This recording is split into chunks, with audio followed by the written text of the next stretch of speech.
Hello YouTube and welcome to a desktop thing. I'm still here in Sterling and we are going to show you, I'm going to show you how to use Garmin Basecamp, the way I use Garmin Basecamp to generate adventure style rides or just, custom rides on my BMW Nav 5.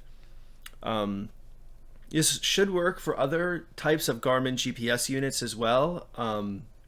We will see. We will see. This is coming from a request from a viewer of my channel and someone I know in real life. So hopefully this helps them. And maybe if you don't know me or you're someone else, it helps you too. So let's get started. The first thing is when you plug your GPS in, you get here. I've got a map update. I don't want to do this right now. I'm trying to get this done before I work. So I'll do the map update once this is all complete. One thing to know, if you do install a map update or a Garmin update, at least on the Nav 5, you're going to want to get the update installed and everything. Then you're going to want to disconnect your unit from your computer, turn it on, get it to like the main menu, turn it off, and then reconnect it. If you don't do that, Basecamp will not work. It'll fail to load the map from the unit. So let's go ahead here and open up Basecamp. I've got the newest version, like 4.7.4. So if you have a newer version than this, eventually this may or may not apply. So the first thing is on the left here, you've got two libraries. You have My Collection and then you have internal storage. So internal storage is still loading here. But I tend to not work on internal storage, and I'll show you why real quick. Like, if you zoom out, like, just, my God, look at all this crap. All these routes I have, all this stuff. When you try to plan a new route over top of this, it's just very annoying. One thing you'll notice is all my routes are purple, and all the flags are blue. So no matter what you do and how you set things in Garmin, when you transfer them to the GPS, they get set like this on the Nav 5. Maybe the newer units or different units are different, but for the Nav 5, it all comes out purple and blue. So the first thing I'm going to do is I'm going to go to My Collection. And you can see a ride here and some other stuff. One thing you'll also notice is the thing is slow. The Garmin's pretty slow. That's a big downside. So the first thing you want to do when you're making a new ride, right-click on this and then create a new list like this. So let's name it YouTube Ride. Right, so we're gonna work, that's what we're gonna work with. You can see now we have a nice clear screen, everything's gone, nothing to worry about. So, let's finish that save. So let's get clicked on here. Okay, so the first thing, of course, you're gonna want a general idea of where you're gonna wanna ride first, I guess. That's not necessary, but you know, it can help. So I'm thinking for us, our starting point is going to be like Motorcycles of Dulles. I want to show like this, the search function in this kind of sucks. It's not great. So like if we were to try to search, what is even is this stuff, right? But anyways, if we were to search for like, and I spelled Dulles wrong. Like if we search for this, it's gonna search for a while. And maybe it does work. Oh yeah, look at this. Okay, so let's make this our starting point. So I work using these. I call these the flags. They call them waypoints. So let's make a new waypoint here. We could just use this, but I like making a waypoint. So I'm gonna, as you can see here, it made a waypoint here in the YouTube ride list. Okay, sweet. So what we want to do now is double click on this. I'm actually going to rename this and I'm going to put start like that. And that just renames the waypoint. It doesn't rename the thing on, you know what I mean? This isn't like some permanent change and now Motorcycles of Dulles is called start or something weird like that. It's just here. Okay, sweet. So I'm going to kind of recreate the ride I did on the last video, that long video, the adventure ride and everything. Maybe not the exact, thing, because this is a different starting point, but just kind of in general, let's sort of recreate it and I'll kind of show you what I do. So the first thing we did was here. So we went down 66, right? And then we got off Well, that's Front Royal. I've just done this enough to know. So we got off kind of around here. So you're going to see kind of how like it zooms out, depending on what level of zoom you're in. I'm using the middle mouse to zoom in and out. So this is it, Crest Hill Road. So I'm going to show you how I make the route. So the first thing I'm going to do is I'm going to go up here. I'm on the hand, the pan tool. Next, I'm going to click New Waypoint. I'm going to kind of zoom in a little more. Yeah. So what I like to do is I like to not make my waypoints at intersections that are like I'm going to turn. So for instance, a good intersection would probably be here. And so so what I did was I just put my mouse and I put my mouse kind of where I want it, and then I waited. I waited till it said this, Crest Hill Road and Hillcrest Lane. That way, when you click it, see, it creates it at the intersection of this, you know, major road and this smaller road. So I'm going to click here and I'm going to name this for my own benefit later. I'm going to name it 01. This way, I'm going to have a bunch of these, and then when I go to add them later to my route, I can easily add them in order without you know, having to remember which one's which. So now the next thing, if you try to pan the map with this thing selected, say I try to pan the map, oh look, it made another one. Yeah, that's going to happen. You're going to do that a lot. So again, Control Z, get rid of that. And then up here, click on pan. I don't know if there are keyboard shortcuts for this. Honestly, I just click. So that kind of stinks, but so we did that. And then our next big stop, we went all the way down and then we went over to say 211. So we definitely want to hit 211, right? So now let me show you. Let's say you don't have an intersection. Well, click again up here, right, on waypoint, and then kind of just hover here and then wait. See how it says US 211? Just click. Boom. Good enough. Then we'll do 02. Now, I'm being pretty, there's actually a road up here further up that I want to, whatever. There's a road up here I want to go on that it's probably going to route us around, and I'll show you how you can actually add intermediate points between these points.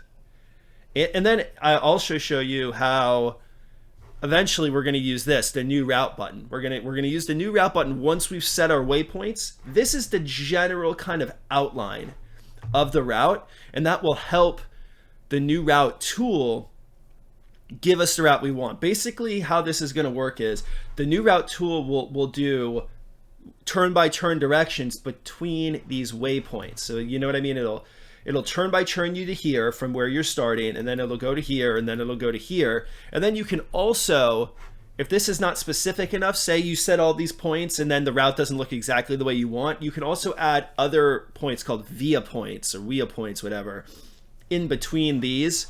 But you got to do that once the route's created. So we'll do that a little later. So next step is we went down here, and I got to admit, I don't actually know exactly where we went. So I'll kind of show you how you use this as well. We went all the way down to 11, and then we kept going here. Then at this point, I'm not really sure. So what I'm going to do is I know what road we went on, and I'm going to try to search for it here. And it's called Vepco Road. Like that. Let's see if that gives us a result. I got to admit, I've had mixed luck using the search. Sometimes I like to use Google Maps along with this, and I don't want to show you doing that because that can really make this take a long... Oh, look at this, Vepco Road right here. So, sweet. That's exactly what we want. So let's go ahead and zoom in and see where it's going to put us. So long run, I remember that. We did all that. So Vepco here. Let's see here. Little Dry River. And this might be where we came out. Yeah, okay. So we entered down south and we went up north here to Little Dry River, I'm pretty sure. And then we turned left like this. So one thing you'll notice here is too, if you don't use this a lot, these little dashes where the road has these dashes, that means it's unpaved. And then if you look here, there's no dashes, it's like solid, then that means they're like, yeah, that's a, well, it's like paved and unpaved? I don't even know. It's hard to see it sometimes. Let's find one that looks okay later. Anyway, Vepco here. Yeah, I gotta admit, I'm not sure. exactly what we did. Not gonna lie. Not gonna lie. Let's look. So that's 33. So we did come out kind of down here. So I think what we'll do is, yeah, I mean, I got to admit, I'm not really sure. So we're just going to kind of pick some stuff because I don't really know. So Little Dry River. Okay, well, here, let's find it again. So I'm going to say, yeah, so I don't think we went this way. I think we actually went up this way. So I'm going to say we're just going to go like here. And we're going to make a waypoint like here. Okay, so this will be our number 3. Because it doesn't really matter. This is mostly for illustrative purposes. So again, I'm waiting, and then it shows up, click, boom, Dovecote Road. Now the reason I'm doing that and waiting is sometimes if you don't wait, it'll put it off to the side a little, and you'll never really get to the waypoint, and then it'll be telling you to constantly turn around, and you'll have to press a button on your GPS to skip to the next waypoint. And yeah, that's not the end of the world, but it sucks. You don't want to do that.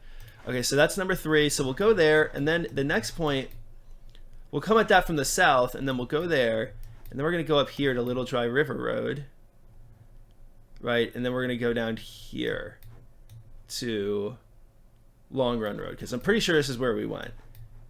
And so we'll put a waypoint, say, here, like this. I think this is really going to be good. And that gave us an address. That's good, too. That works as well. So now we're on 04. This is going to be a good route because I think, or this is going to be a good example because I think we're going to have to do some massaging of the route to get it the way we want, like going up and then down like this. It might try to do some weird stuff that doesn't make any sense. And that's fine. So we continued along Long Run Road. And then I know we ended up here. I remember all these switchbacks. So let's put one just here. Now again, the reason I'm not putting the waypoints at major intersections like where we're turning is because I noticed, at least on the Nav5 when I did it years ago, it would be difficult. Let's say, hey, go to this waypoint, and then the waypoint would be at an intersection, and then you'd need to turn at the intersection, but all it would tell you is go to the waypoint. So you'd get to the intersection, and then finally it would tell you which direction to turn. If you're at just a 4-way stop, that's fine. But if you're at a big intersection with a bunch of lanes, you have no idea which lane to be in. Yeah, that sucks. So don't do that. Don't put your waypoints at big intersections, in my opinion. They might have fixed that, but I honestly, I haven't tested it, so I just don't do it. This way works fine for me. So there we go, 05. At this point, I don't really care. Yeah, Hopkins Gap. So this is where we came out. So at this point, I don't really care where we go, but I'll set like one more. Let's say like we want to go back a certain way instead of just going straight back. So is there any cool way back? I kind of doubt it. As we can see, like, right, there's like nothing down here. We could go down like, say, 33 and then up this way, but that doesn't really help us. So let's say we go, I know there's a crossing over here somewhere. That's kind of cool. Is this it? No, Edinburgh Gap. That's a pretty cool road. But I was looking for another one, but I don't see it anymore. I might look a little more, but I could have sworn there was another road here. Sometimes you have to zoom in. Yeah, see, now I had to zoom in a lot to get there. And you can see this kind of does a bunch of stuff. That's pretty cool, but that's not what I was talking about. I was looking for a road it's called like Watchtower or something. Oh well. Does this go anywhere? See, oh, here it is, Woodstock Tower Road. So let's say we want to hit this up, and we want to go this way. So let's zoom in so it's nice and close, and we'll just go here. Okay, and this will be our last point, because for me at this point, well, here, we'll do one more. Actually, we'll do one more, and I will say I don't really care, but I do kind of care because I want to go on Fort Valley. I want to take Fort Valley all the way up. So once we get here or so, I don't care. Now, I don't know why this looks like that. That's weird. There we go. Boom. Okay. And so now we have 7. So now we have 8 different waypoints, right? We have our start. I'm going to make this our start and finish. We're going to start here and finish here. And then we'll do these in order. And then I'm going to add via points to kind of make the run look exactly the way I want. So the first thing first, now that we have everything, let's go back to the pan tool, zoom out. All well and good.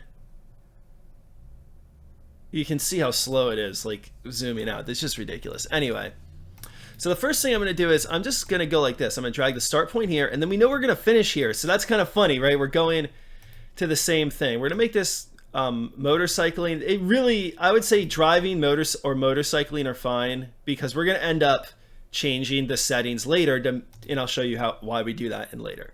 Anyway, so we hit go. Now you can skip this menu. I usually just leave it like this. I don't know why it's taking so long, considering it's not going anywhere, but that's all good. So the first thing, before we add our points, I'm going to change the route options, and I'm going to put them on custom. So yeah, motorcycle's great. I'm going to keep it similar. You're going to want to set this up to be the same properties that you're going to use while you're doing the route on your GPS. That's the best way I can put it. So faster times, standard elevation, interstates is fine, major highways is fine, everything here is fine, right? We don't mind we're doing any of this. Toll roads, I keep those on. Ferries, U-turns, cable cars, narrow trails, whatever. This is all good here. This is pretty standard. So now we're set up good. Let's go back to properties and let's start adding stuff. And you can see, first thing you want to do is click here at the bottom. Click at your bottom one and then click plus. Then add your thing, click at the bottom, like this. And you have to do it, as far as I'm aware, you have to do it one at a time, right? You can't, you see what I'm saying? I'm holding control, I'm holding shift, it just doesn't work. So we're on 3 now. So insert, or double click, and then click like this. See, that's the thing about Basecamp. It's just really weird and clunky, right? Like there's no shortcuts and the pan hand and this, and then you got to undo, and then you got to add things one at a time for some reason. And then you got to change your route directions. It doesn't seem to like just import them. So as nice as this is, and as well as it works for me, it's got a lot of, in my opinion, baffling design decisions. So now that all of this is done, let's give it a name and call it YouTube Ride. YouTube Ride. Again, we'll just call it route. Just to make it make sense. You don't have to hit save. Whenever you do that, it recalculates it like right away. And you can see all of this is stored in the same list. So that's really cool, right? Boom. So now it recalculated our route, and you know, that looks all right. Now, again, let's make sure we use the hand so we don't have to undo stuff. And this looks pretty good, but you can see over here, look how messed up that is. So we're going to have to, you know, massage this to get it the final way to where we want it to be. So what we can do is, let's just take a look at the route directions, and it kind of shows us, look at this, 300 miles, 11 hours. Like, that makes 0 sense, right? Makes no sense. So what we're going to do is we're going to start by zooming in, and let's just go to the beginning. We know this is right, but let's just double check, right? This looks pretty good. Go in here. See, now we're going 01 down here. This is looking good. Crest Hill. Now look what it's doing, actually. It's actually routing us down here and going here. I don't want to go like that. I actually want to go down here, down Fodder Stack Road. So what I'm going to do, say this is where we're normally going. I'm going to right click on the route, okay? And then I'm going to go, where is it? Insert into route. So I'm going to click that, and you can see it brings this little thing up. And I'm going to do what I normally do. Now, when you click on this, you can't pan around with the mouse, but you can pan around with the keyboard. And that actually works when you're using the waypoint utility. I just like using the mouse more because that's how I am. So again, let's put this here. Wait till it comes up. Boom. And now it's going to recalculate. And look, that got us what we wanted. That's exactly the route we went, and that's the route I like. You don't have to do it. Hey, let's just for fun, let's add another one, right? Like down here, insert in the route. Let's move up here. One nice thing about the GPS is it does zoom in where you have your mouse, which is amazing. So it's not giving it. There we go. And again, see, very nice. So now we're going up here. We didn't actually go this way. I just, again, I'm just giving you some examples. So now we're going. It's taking us here. Okay, now everything is messed up. I think what it's doing is it's taking us down here, right? And then it's taking us up here. So if we right click insert route here, it might get confused. So we're gonna want to right click up here and do insert route. So we'll do insert into route here. Yeah, exactly. See how it came up between those 2 points? That's how we know it's gonna be okay. So the first things first. Oh, no, we don't actually want to insert here, right? Because the issue is we're not entering the route from the correct direction. So let's hit escape and uninsert. So really what we want to do is we want to insert here, right? Before.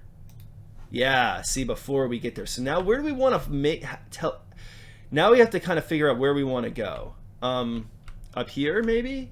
Yeah, we could go up here and then maybe over here. I don't really know. So hold on, let's escape real quick and figure out where we want to go. So let's retrace from here. So we start here, and then we go this way, up here. So yeah, that's pretty easy, right? So we just want to right click here and insert here. Now this is not the way we went. I'm not going to lie. Like, I'm not really sure what way we went, but we're just going to do this.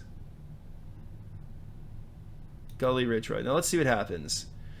It really doesn't like taking us on gravel roads, even when we have the gravel road option turned on, like I showed you before. The reason for that is I have it on faster time, and when you're on gravel roads, obviously the GPS thinks you're going slow. But let's just zoom out.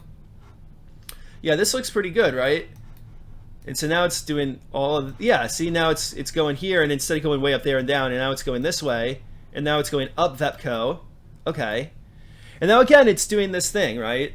Because again, I have it set to faster time. But I like keeping it on faster time and then adding these extra waypoints into it. So again, let's just retrace here. So from Vepco here, we go up here. Oh, I see. So we want to keep going down here. Instead, it's making us go up here because obviously going this way is a lot. Yeah, going up this way to 33 is a lot faster, I guess, is what it thinks. We did not go this way. This way actually looks pretty cool, but we're just not gonna do that because again. So now again, yeah, we can see here, and I'm using the keyboard for all this. We can see here. So let's go ahead and maybe try to get it like kind of here. The places I'm putting these are kind of just out of intuition from using this a lot. Come on, give me something. See how it's not, yeah, there we go, okay. I was gonna say, see how it's not giving you anything? Definitely wait until it gives you something. Be patient, move the mouse a little. Okay, so now this looks like one nice route, no U-turns, no weirdness. Yeah, see, it's going through this intersection here, and it's continuing on down here. Yeah, look at this. This looks really good, right? And it's taking us back up 81. And then getting us off, taking us here, and then taking us to Fort Valley, and then taking us home. Okay, I mean, literally, that's the route. Boom, we're done making the route. Let's just double click on it and check and see what it says. So we got route directions. Now, again, 275 miles, 12 hours, 13 minutes. I just don't get it. That doesn't make a lot of sense to me. But where's all the miles coming from, 32 miles, yeah, that looks pretty good, but it just, yeah, I mean, I got to admit, I'm not really sure why it's saying it's that long, so it is what it is. Sometimes when you're doing these, it's weird. We know this isn't, that bad, but 300 miles kind of makes sense. I went a little bit out of our way in a few places, but yeah. Sometimes you have to just take it with a grain of salt. Now, one thing you can do when you're done with this and have it on your GPS, you can check there, and it tends, at least in my experience, to be much more accurate on the GPS. So that's all well and good. What we're going to do is we're going to copy this here. We're going to right click and click copy, and we're going to click on internal storage, and then we're going to paste. Boom. So now we have the route on here, and then I don't know if you noticed this, it was kind of like a yellow download button. That's the actual transfer. Like, wow, look at all this. So what this ends up doing when you copy and paste, it doesn't actually transfer this list. It transfers all the items in the list. See, YouTube ride route right here. So I'm going to just change the color real quick to green, and you can see the route, and maybe even like, let's just see if some of these are on here, like 01. Yeah, like Crest Hill Road. That's the one we just made. So it transfers all the items and not the list itself. So that's pretty sweet, right? That's really about it. At this point, you can go ahead and just close Basecamp. So I'm just going to do, you're not going to see me do this, but you can go ahead. I like to close Basecamp with file exit. You don't have to do it that way, but I like to do it that way. Then I'm going to go ahead and just unplug the GPS. All right, and yeah, we're just sitting here and you're listening to me. I'm going to turn it on because my nav 5 turns off when you unplug it. Is it going to turn on? There we go. So I'm going to do, I wish I could show you guys this, but I think it'd be hard, even if I used a camera or something, and just too much extra work. So I'm turning it on. It's loading up, loading maps. Come on. Come on, guys. All right, so I got to enter my PIN because it's not on the bike. Agree. So yes, it'll say new route found, import the trip planner. Hit yes. Then you have to check the route. It doesn't check it automatically, and then press import. Okay, now it's doing its thing. Sweet. So then I go to apps, trip planner, and then it's going to be way down at the bottom. I have way too many of these. I need to clear my thing out. So now when I'm on here, it says 286 miles, 9 hours, 25 minutes. Again, I think what it's doing is it's thinking we're going to go like 10 miles an hour down all these gravel roads or something. I'm just going to double check and see. Here, look down. Why does it say it's going to take so long? On the GPS, it actually says why it's going to take so long. So it says it's going to take 55 minutes to 40, 55. Yeah, I don't see why it's saying these times are so long. Like it's saying it's going to take, oh my god. Yeah. Yeah, none of these times really make any sense, but that's okay. This all is pretty good. I mean, I could use this route right now, and the thing is, sometimes the Garmin will think that what it thinks is a road is actually like a trail or like an off-road thing or even someone's driveway. So definitely be careful. That's where I like to use Google Maps, is to double check that the roads I put in are roads. And even with Google Maps, sometimes I screw it up. But yeah, that can be a nice backup when you're going out into the country, making sure that the route you set up will actually work. Anyways, guys, I think that's enough. So as always, take care and think about your riding.